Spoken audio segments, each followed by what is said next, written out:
உண்மைக்குமே ட்ரை பண்ணி பாருங்கள், சூப்பராக இருக்குது. வெல்கம் பேக் அவர் சேனலுக்கு என்ன பார்க்க போகிறோம் அப்படின்னா ஃபிஷ் கட்லெட் தான் செய்யப்படுறோம். அதை பற்றி போவாங்க. இன்றைக்கி வந்து நம்மளுக்கு இந்த மீன் தான் கிடச்சிருக்கு. மண்டே வந்து வீட்டில் கொடுத்துட்டேன். இதை வந்து நம்ம வந்து அப்படியே தோல்லாம் வந்து இலக்கிடலாம். எப்படி இருக்குது பார்த்தீங்களா மீன்? இதில் வந்து நம்ம கட்லெட் தான் செய்ய போகிறோம், ஃபிஷ் கட்லெட்.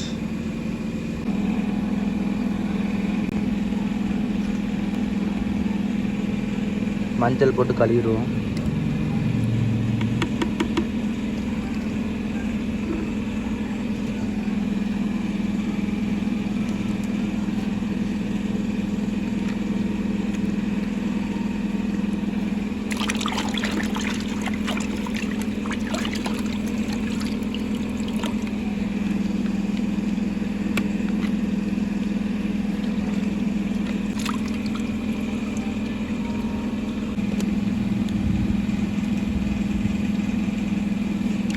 நல்லா மஞ்சள் போட்டு கழுவியாச்சு. இப்போ வந்து நம்ம இட்லி குக்கரில் அவிய வைக்க போகிறோம். இட்லி சட்டியில் அவிய வைக்க போகிறோம். பற்ற வச்சாச்சு. இப்போ தண்ணி ஊற்றிடலாம். இட்லி குக்கர்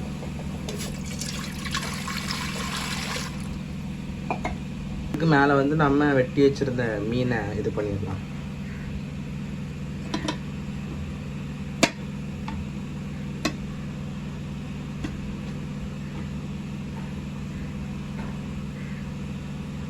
அதுக்கப்புறம் மூடி வச்சிருவோம்.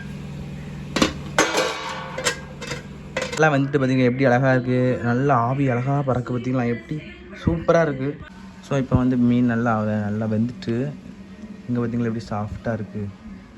அது எவ்வளோ சாஃப்டாக இருக்கணும். நம்மளுக்கு சதை தான் வேணும். நம்மளுக்கு சதை தான் வேணும். தோலங்களும் வேணால் ஆட் பண்ணிக்கிடுங்க. எப்படி இருக்குது, அப்படியே தின்றுலாம் போல இருக்குது. இப்படி ஒன்று ஒன்றா கொஞ்சம் ஆட் பண்ணுங்கள். பார்த்திங்களா எப்படி அழகாக இது பண்ணியாச்சுன்னு. இங்கே பாருங்கள் இவ்வளோ முள். இந்த முள்ளெல்லாம் நம்மளுக்கு தேவைப்படாது, இது வச்சு தான் தேவைப்படும். எப்படி இருக்குது, சூப்பராக இருக்குது. இதே போல் நீங்கள் எடுங்க. 2 உள்ளியும் நறுக்கி எடுத்துக்கிடலாம். வெங்காயத்தை நல்லா வெட்டி வச்சாச்சு நறுக்கு முறுக்குன்னு. இன்னும் எடுத்து வந்துருக்கேன். அந்த புதினாவை கொஞ்சம் கட் பண்ணி எடுத்துக்கலாம். உள்ளியிலேயே நல்லா சாப் பண்ணி வச்சு பார்த்தீங்களா எப்படி அழகாக இருக்குது பார்த்தீங்களா. நல்லா இது பண்ணிடலாம். அப்போ தான் திடீர்னு சில முள் இருந்தாலும் இருக்கும். நல்லா இது பண்ணி வச்சுக்கலாம். அதுக்கு 1-2 முள் இப்படி இருக்கும்.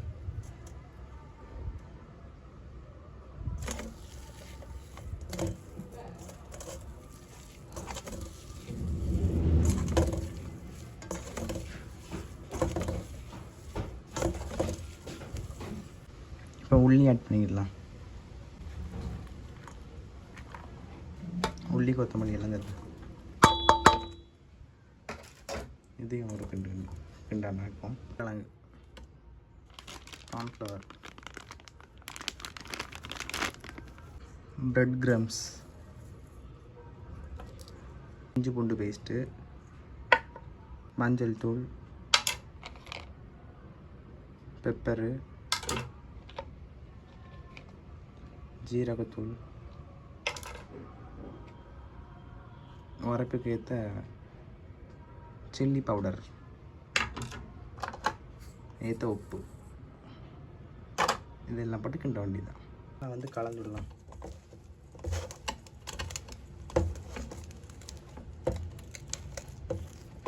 எப்படி இருக்கு பார்த்தீங்களா.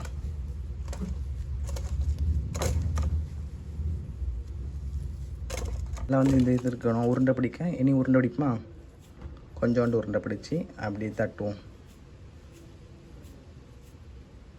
உருண்டை பிடிச்சாச்சா இப்படி ஃபஸ்ட்டு ஒரு அம்புக்கு தம்புத்தணும்.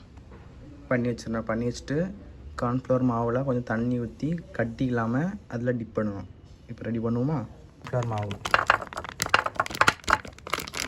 தண்ணி, பிரெட் கிரம்ஸ், பிரெட் அரைச்சி வச்ச இது பொடி நல்லா கட்டி இல்லாமல் கலக்கணும். வச்சுருக்கணும். இதை இப்படி முக்கி இப்படி எடுத்து இங்கே இதில் பரட்டணும்.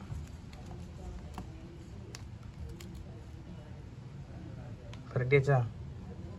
அதுக்கப்புறம் நிறைய ஒரு உருண்டை செய்வோம். இப்படி வச்சுருக்கோம். இதில் ஒரு டிப் பண்ணி இப்படி பண்ணி இப்படி இங்கே பண்ணோம். 2 ரெடி. இவ்வளோ தான் ஆஃபீஸ் கட்லெட்டு. இதை ஃப்ரிட்ஜுக்குள்ளே வைக்கணும். ஒரு அரை மணி நேரம் ஃப்ரிட்ஜுக்குள்ளே வைப்போம்.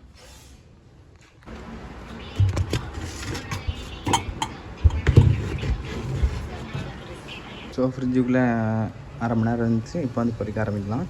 இப்போ எடுத்து வச்சிடலாம்.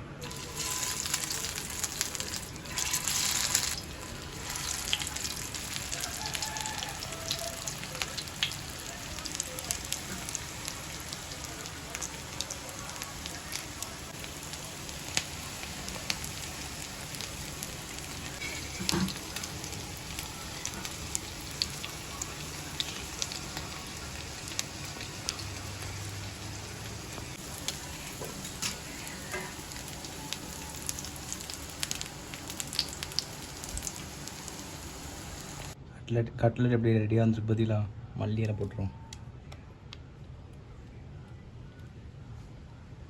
சூப்பராக இருக்கு.